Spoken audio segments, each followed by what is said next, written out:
We pitched Broken Spectre as Firewatch meets The Thing. Some people call Firewatch a walking simulator, and The Thing has such a great sort of gradual build up to the horror moments that both of those were such touch points for us in this project.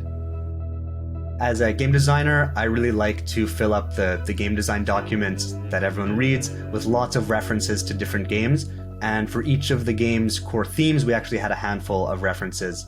In film, there's a recent movie called Annihilation, which we were very inspired by, which was a really cool modern twist on cosmic horror. Similarly, I would often reference Darkest Dungeon, which I think is a game that really pulled off that sort of cosmic Lovecraftian horror in terms of making you feel that futility, making you feel small in the face of some cosmic ancient power that you can't really understand. Our team actually had a film club in which we would watch different movies and then talk about them, like how this or that effect was so effective and what plot devices they were using and what sound devices and just everything. We also watched like a bunch of old 90s docs about alpinists getting stranded or having near-death experiences in the high alpine, which gave us a lot of ideas about notions of altitude sickness and sort of the emotionality of that experience, which we really wanted to draw into the game. We've been looking to work in horror for a while. We had a chance to collaborate with some really exciting people in the horror genre, and we have seen just such an amazing audience reaction. You know, there's something to be said about when people really love horror, they love it so much, and that enthusiasm is something that really got us attracted to working in this space. Horror films have gotten really good at making you feel for the characters that you're seeing on screen,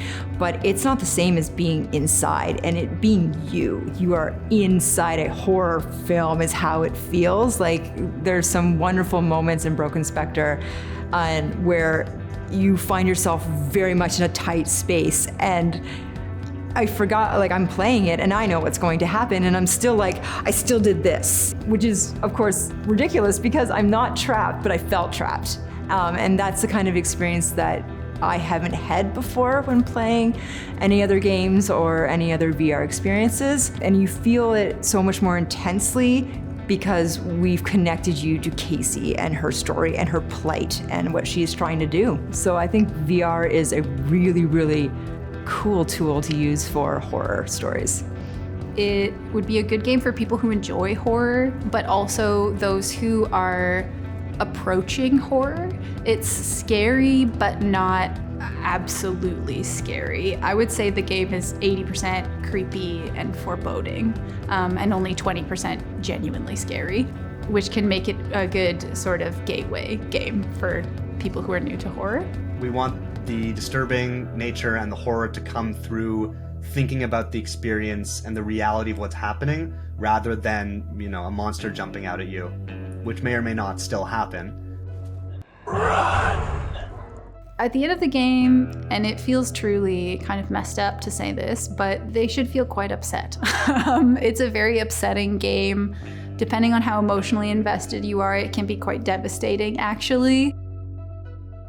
According to my vision documents, by the end of the game, you should have existential terror.